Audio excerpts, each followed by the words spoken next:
I have torn my flesh looking for warmth, for humanity, only to find this dark sludge. And yet, for a brief moment, my eyes were mine alone.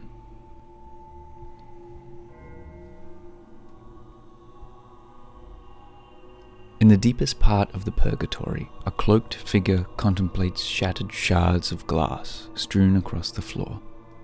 They talk of whispers, speaking of the true nature of people, puppets made of mud and wood. This comparison is one well understood by the cloaked figure and our first character for this video, the vessel. VERMIS 2 often talks about the idea of the body, the flesh, its ownership, and what it means to be human. Do our bodies belong to ourselves if we serve a higher power without question, offering that body to that service? Or if we are preordained, destined to fulfill a great task, one given even before birth? Is it our personality, our will, that defines us as alive? And if so, if that's taken, are we truly dead? These concepts are distilled and personified in the character of the vessel. A frail, weakened young man stands draped in a billowing robe. Atop their head a circular wreath or circlet, with their exposed body beneath seemingly naked and exposed to the elements. The vessel is quite literally a vessel for another individual in an act of transference that has seemingly gone on for generations.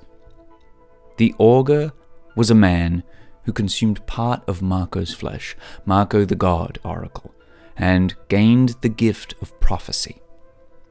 With this gift, he started his own cult, and upon his death, his followers would offer a newborn to transfer the augur's soul into it to live on.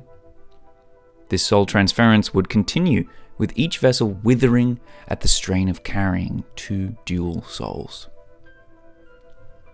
An augur is also, in real life, a method of divination, a person who uses augury, which is the practice of reading and interpreting signs to foresee an event or change coming within the world. This was often done with birds' movements and behaviors in Greco-Roman religions.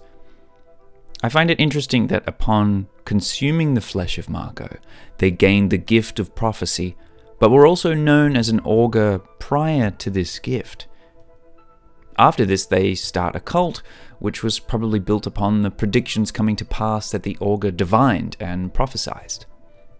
However, starting a cult and previously looking at birds for answers to future events also sounds like a farce or a hoax, the behavior of a scam artist, and that is not to downplay the significance of divination in the past, but more suggest that this augur may be an unreliable or self-interested and biased leader. That being said, his prolonged life via sharing his soul with another body does make me curious as to why this was done. Is it his own fear of death? Was it post-mortem an action taken by the cult itself? Or was it something that the augur saw? Something coming that he felt required him to continue to meet it or prevent it? All this speculation aside, our vessel, meant for preaching the augur's word to carry his soul and speak to his disciples, instead chose to run away. Where we find them first is one of the first few pages of the book, already deep within the labyrinth of mirrors. This area bears a striking resemblance to the same place where our wayfarer fell to their knees till sleep took them. This suggests that the vessel follows behind the wayfarer, whether aware or not. The reasons for the vessel entering the mirror, this purgatory place, I would suggest are the most direct and clear. Where other characters enter and are tested, most found unworthy, or entering as the wayfarer did for more spoils, eventually they accept themselves and their fate, the wayfarer being set free.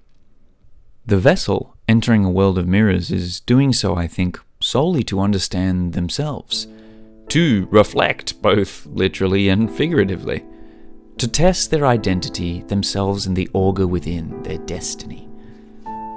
A world of crude reflections may yield the answers that no other person or place has been able to give.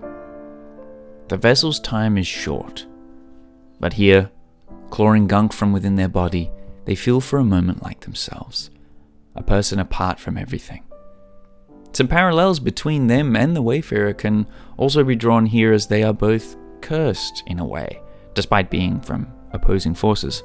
Gailac and Marco were bound in vengeance and disdain for each other. This carried on to their followers. But as the purple mark spread over the Wayfarer's body, slowly killing him, so too does the soul of the augur wither and drain the vessel. They serve their gods or purposes, but they also defy them. I say this more for the vessel, but I wonder if, once freed from the mirror, beheading himself, the Wayfarer perhaps leaves his bone hunter life for something else. Maybe that's just wishful thinking on my part. This is VERMIS after all, so maybe not. Either way, the vessel's appearance in this book, as brief, as far as I can tell, as it is, the story character is quite profound and shows clearly many of the concepts that VERMIS 2 ultimately presents. Another such individual is our next character, the Pale Sun Knight.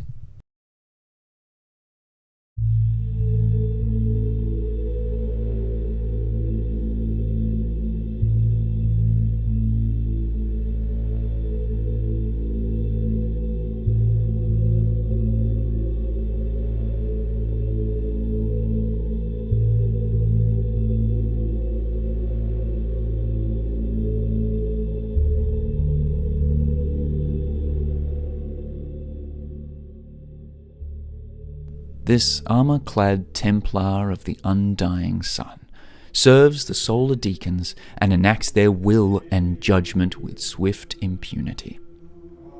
The Pale Sun Knight wears sun-themed armor with sharp waving iron jutting out of it, smiling suns embossed everywhere, even on their blade. They seek the blasphemous and spread fear among them, an inquisition of the sun. Their faith is 5, strength 4, will 3, and mind 2, so a potent character, able to hold their own against mental and physical challenges alike, resting heavily on their faith, of course. Throughout the opening of the book, we see a variety of temples and the solstices of the sun, there being 8 in total. It seems the undying sun is the overarching name for the sun or this sun faith itself, while the pale sun and the fire sun are 2 aspects of that same faith, or 2 states of the undying sun. It's curious then that the Pale Sun Knight is clad in fire sun design work, where the pale sun is represented by a waxing moon, or more likely an eclipse here. It's hard to say how this faith works, or what about the undying sun is praised, how far-reaching this belief system stretches. But if it has knights and deacons, then one could assume it's like a Catholic or Christian faith, the status quo for the deserts. The Pale Sun Knight seems to only appear twice, once for his character brief, his cheat, and then the second time for his body, long since rotted to nothing but bone, sitting before the mirror, most likely trapped inside. His reasons for entering the purgatory aren't 100%, but I do have a theory. But first, a very important thing to note in the Pale Knight's description. Staring at the heretics, whose newborn he was tasked to execute, the knight found himself split between his duty and his morals. For the first time, he questioned previous acts and the holiness of the deacons. We see an image of the knight's blade, the blade of solstice, a holy weapon, in front of 2 cowering people. What makes these people heretics is hard to say, how one upsets or defies the undying sun, but something about their newborn or their union was enough to order an execution. It suggested that our Pale Knight has committed equally ruthless acts in the name of the undying sun. But the killing of a wee babe is something even the night is uncertain of.